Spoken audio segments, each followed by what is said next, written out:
to have a look at the front slide here, which seems to be pretty accurate in terms of Zoom meetings.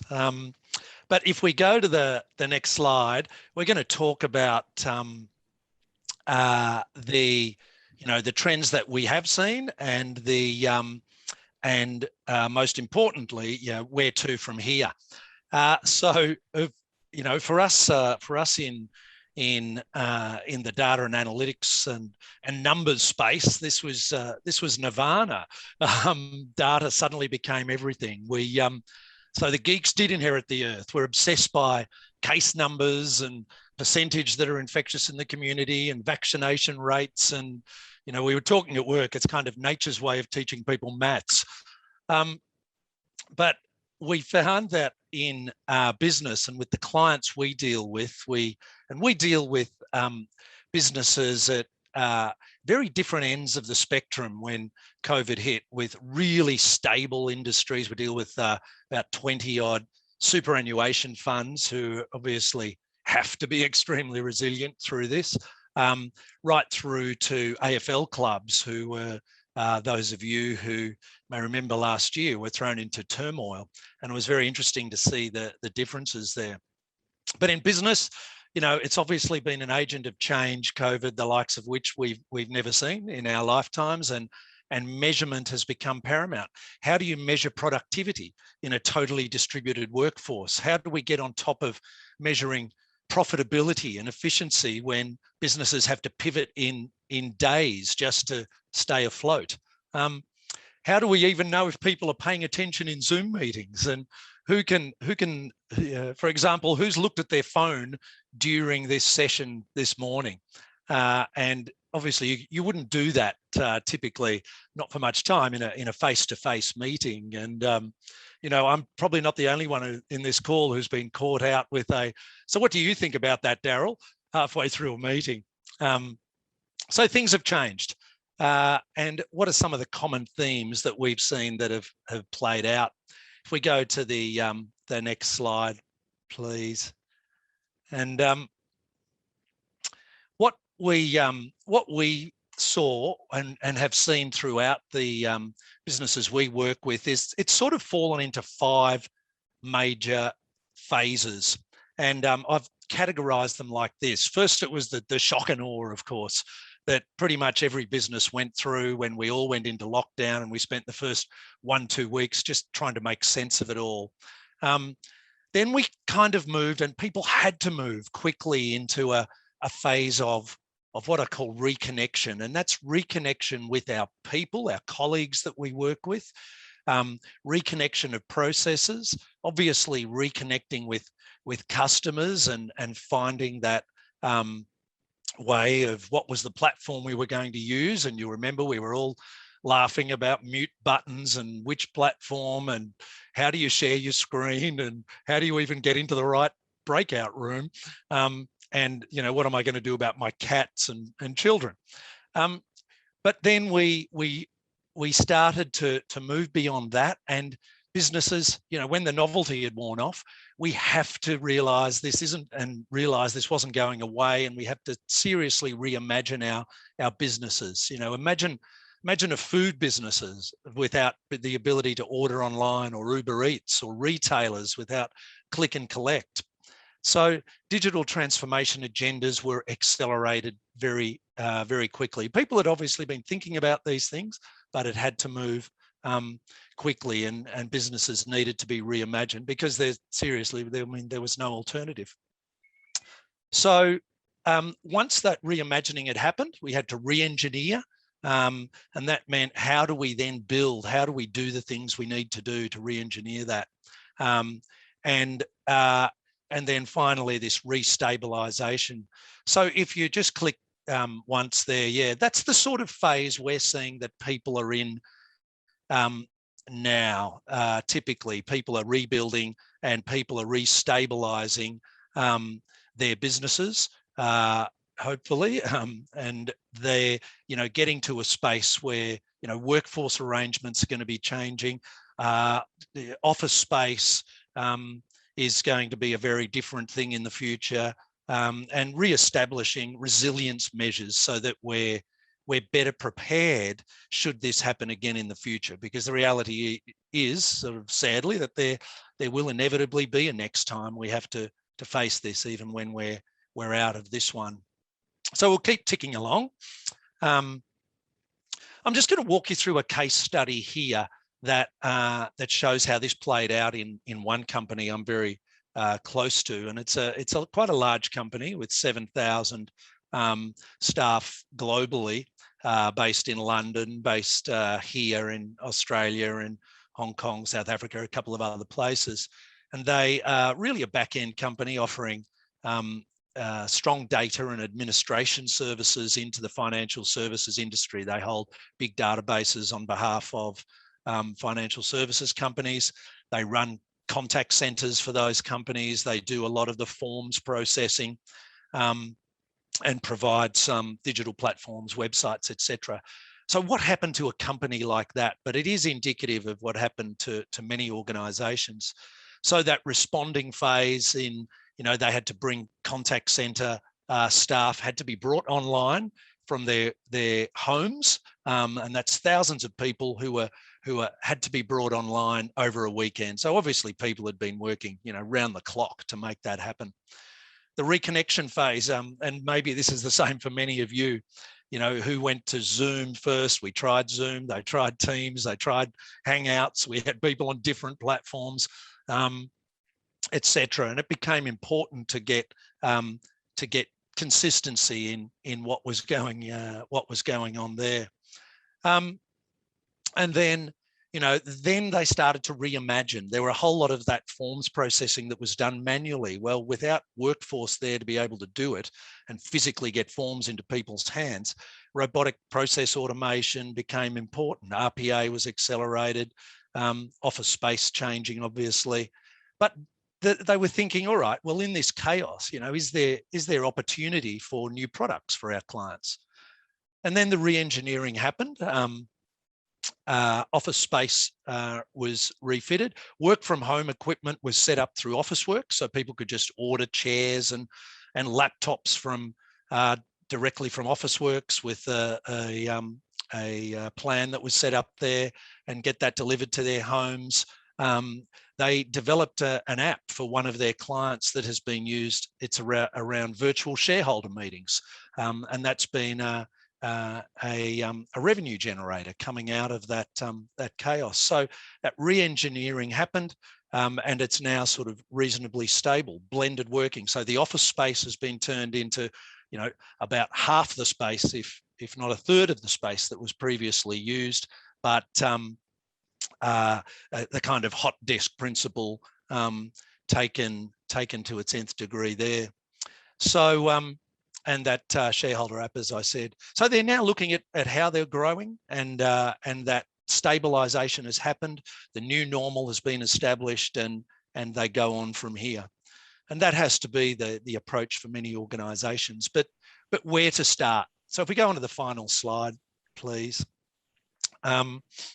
So where does any organization go? I see there's sort of 6 main areas where you can make a start, and you need to have made a start in at least one of these. And these 6 trends, I think, they don't apply to everyone, but they apply to many organizations. The first one is, in terms of digital, to really have that, I almost hate the term digital transformation now because it's so ubiquitous, and what does it really mean? But it does apply to everyone. The key is to evaluate what it means for your business. I'd be surprised if there's any organizations that haven't really considered this by now, but it's thinking about where will it have the most impact for me? Is it marketing? Is it customer service? Is it operational efficiency? And how do I measure, what is important? The second one is this area of process automation, because digital is not just about having a cool website or a cool app. It needs to be right across the solution chain, and there's application right across the solution chain for any business. And COVID really has accelerated this. As I say, RPA, robotic process automation, getting the machines to do the work, has been quite strong. And we've seen that, with great efficiency gains, customers, even more expecting speed of service, etc. And of course, with the distributed workforce, things like video analytics, being able to identify where things go wrong when you don't have a set of eyeballs looking on it, on production lines and so on, has been important. I'll whip through the rest here. Data analytics, everyone had been talking about that way before COVID, but those things remain consistent and important, more important than ever, to be able to measure what is going on in your business efficiently and effectively, to absolutely understand customers and what is relevant to them now, being able to understand and get insight and measure that, and efficiency. One trend we're seeing is with e-commerce, and we're seeing that quite a bit, is that that's accelerating what you can do online. When that is the only way that a customer can buy from you, then that becomes more important to get an edge there for consumer-facing businesses. I'm talking who are hit hardest, retail and hospitality. How can you make your brand and presence more connected to the consumers' lives? Fitness brands is a good example, where people, now so much is being done at home, and you see a lot of ads now for fitness apps and so on, about people working from home. Brands are positioning themselves that way rather than, in the gyms and so on. So really important. The second last one is around your own staff. One of the biggest stresses for people, and I'm sure we've all experienced it, is technical frustration. And that is really, we've got enough stresses in our life without hopefully your broadband, as we heard today, will stay up. But when you have other issues like document sharing, collaboration tools, chat, email, these things have to be integrated, not separate platforms. And it's taking businesses quite a while to get to that point. So, pick your poison there, whether it's, Teams integrating with Outlook or others, but really important to get that internal part right. And finally, this has been a problem for a while, but we work with financial services a lot, and the bad actors, as they call them. For some reason, I always picture Keanu Reeves when I hear that term, but that has really accelerated. And you may have heard of ransomware attacks for infrastructure and manufacturing firms, and so data security is paramount. And unfortunately, for larger organisations, it is a massive threat. It is a relatively expensive thing to get on top of and keep on top of, but it's it can make or break a business. So look, I'll stop there. So they're the sort of 6 main areas that I think people need to focus on for a start, and where we're heading. So obviously time's up on the speaking bit, but happy to take some questions. Thank you, Darrell. Any questions, guys? Send them through on the chat.